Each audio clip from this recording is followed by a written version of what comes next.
UP board 2025 science का paper है ये, जिसका कोड है 824 CN। तो आइए देखते हैं इसके क्वेश्चन। पहला प्रश्न है हमारे पास, एक उत्तल लेंस के फोकस तथा प्रकाशिक केंद्र के बीच एक पतली सीधी छड़ स्थित है। छड़ का प्रतिबिंब है आभासी सीधा व उल्टा, आभासी सीधा व बड़ा, वास्तविक उल्टा व बड़ा, वास्तविक उल्टा व छोटा। तो उत्तल लेंस के फोकस और प्रकाशिक केंद्र के बीच में यदि कोई बिंब रखा रहता है, वस्तु रखी रहती है, तो उसका जो प्रतिबिंब है वो कहाँ बनता है? जिधर वस्तु रखी उसी साइड में बनता है, लेकिन वस्तु से बड़ा बनता है। ठीक है, तो हमारा करेक्ट आंसर क्या हो जाएगा? आभासी सीधा और वस्तु से बड़ा। ठीक है, दूसरा क्वेश्चन देखते हैं। एक अवतल दर्पण की फोकस दूरी 10 सेमी है, दर्पण का वक्रता त्रिज्या होगी। तो वक्रता त्रिज्या r बराबर क्या होता है? 2 × f। तो फोकस दूरी 10 सेमी दिया है, तो 2 × 10 मतलब कि 20। तो उत्तर कितना आ जाएगा? 20 सेमी। नेक्स्ट क्वेश्चन देखते हैं। एक प्रिज्म से प्रकाश के अपवर्तन को चित्र से दर्शाया गया है, विचलन कोण होना चाहिए। तो विचलन कोण क्या होगा इसमें? अल्फा, बीटा, गामा या डेल्टा। अब देखिए यहाँ पे थोड़ा सा मिस्टेक लग रहा है हमें क्वेश्चन में। देखिए अल्फा तो है, अल्फा क्या है हमारा? आपतन कोण है, ये अल्फा आपतन कोण है। और ये बीटा क्या है? प्रिज्म कोण है। और ये डेल्टा जो है वो क्या है? निर्गत कोण है। अब यहाँ पे ये पूरा इतना बनाना चाहिए था, तो गामा। तो मे बी करेक्ट आंसर क्या होगा? गामा होगा। विचलन कोण क्या होता है? विचलन कोण होता है आपतित किरण की जो दिशा है, आपतित किरण की दिशा और निर्गत किरण की दिशा, दोनों के बीच का जो कोण होता है उसी को हम कहते हैं विचलन कोण। तो करेक्ट आंसर होगा गामा।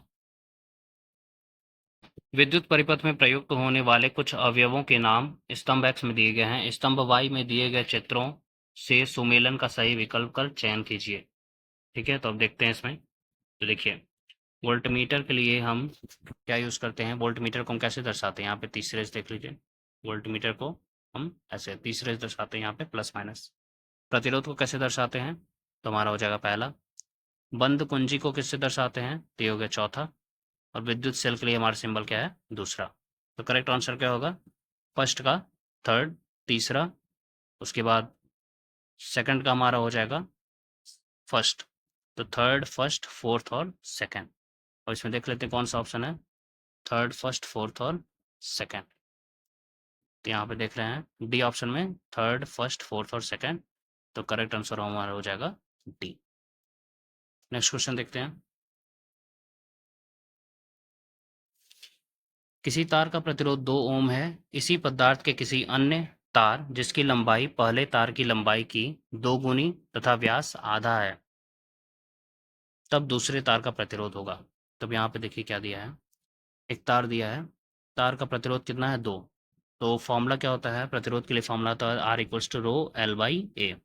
तो हम लिख सकते हैं यहाँ पे 2 बराबर रो और एल, और ए के जगह लिख सकते हैं पाई आर स्क्वायर, और आर को हम लिख सकते हैं डी/2। तो ये क्या हो जाएगा? पाई डी स्क्वायर बटे 4। ठीक है, अब नया जो है तार, उसकी लंबाई 2 गुनी कर दी जा रही है। तो मान लेते हैं जो प्रतिरोध है वो आर डैश है। ठीक है, तो आर डैश बराबर सेम पदार्थ का है तो रो सेम रहेगा, एल के जगह पे हम लिख देंगे 2L। ठीक है, और पाई, और डी कितना हो जाएगा? डी आधा हो जाएगा, तो डी की जब लिखेंगे डी/2। तो स्क्वायर जब करेंगे तो हमें मिलेगा डी स्क्वायर। 4 पहले से था, ठीक है, यहाँ पे ये 4 पहले से था, ये 4 हो गया।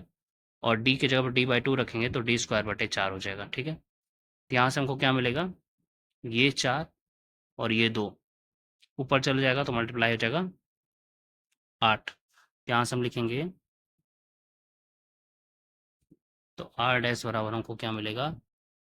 आर डैश बराबर मिल जाएगा 8 गुणे रो एल बटे पाई डी स्क्वायर बटे 4। और ये रो एल पाई डी स्क्वायर बटे 4, इसकी वैल्यू कितनी दी है? इसकी वैल्यू है 2। तो यहाँ से आर डैश बराबर क्या हो जाएगा?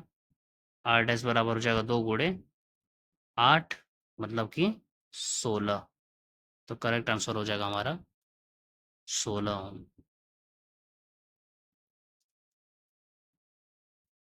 करेक्ट आंसर हो जाएगा 16 ओम। नेक्स्ट क्वेश्चन देखते हैं। किसी चुंबकीय क्षेत्र में किसी कुंडली के घूर्णन के कारण कुंडली में उत्पन्न प्रेरित विद्युत धारा की दिशा के लिए प्रयुक्त नियम है। तो प्रेरित विद्युत धारा की दिशा के लिए कौन सा नियम हम प्रयोग करते हैं? तो हमें पता है फ्लेमिंग के दाएं हाथ का नियम का प्रयोग किया जाता है, option number A. Next question, CH3COOH का IUPAC नाम है एसिटिक अम्ल, एथेनॉइक अम्ल, प्रोपेनॉइक अम्ल या प्रोपेनॉल 1। तो ये इसमें देखिए कार्बन 2 हैं, तो 2 कार्बन के लिए हम क्या यूज़ करते हैं? एथ। और अम्ल के लिए क्या यूज़ करते हैं? ओइक। ओइक अम्ल जोड़ देते हैं, तो एथ प्लस ओइक अम्ल क्या हो जाएगा हमारा? एथेनोइक अम्ल। एथेन प्लस ओइक अम्ल क्या हो जाएगा? एथेनोइक अम्ल। तो IUPAC नाम हो जाएगा एथेनोइक अम्ल। नेक्स्ट क्वेश्चन, निम्नलिखित में कौन एल्काइन का सूत्र है? तो एल्काइन मतलब होता है ट्रिपल बॉन्ड। तो देख लीजिए इसमें से किसमें ट्रिपल बॉन्ड दिख रहा है? इसमें फर्स्ट में नहीं है, सेकंड में भी नहीं है, थर्ड में भी नहीं है। करेक्ट ऑप्शन हो गया हमारा फोर्थ। पूर्ण रूप से उदासीन विलयन का पीएच मान है, तो पूर्ण रूप से उदासीन विलयन जो होता है उसका पीएच मान कितना होता है? 7 होता है। Na2CO3.10H2O का प्रचलित नाम है? विरंजक चूर्ण, धोने का soda, baking soda, plaster of Paris. तो ये कौन सा है? वॉशिंग पाउडर है, धोने का सोडा है, वॉशिंग सोडा। नेक्स्ट, संयोजन अभिक्रिया का उदाहरण है? तो हमें दिख रहा है कार्बन जब वायु में जलता है C+O2 क्या बनाएगा? CO2। तो जब दो या दो से ज़्यादा अभिकारक जो मिल करके एक उत्पाद देते हैं तो उसी को हम क्या कहते हैं? संयोजन अभिक्रिया। हमारा करेक्ट आंसर हो जाएगा ऑप्शन नंबर 1। ठीक है, निम्न में से क्षारीय धातु है? कैल्शियम, पोटेशियम, सिल्वर या एल्युमिनियम। तो क्षारीय धातु कौन सा है इसमें? पोटेशियम। करेक्ट आंसर हो गया हमारा पोटेशियम।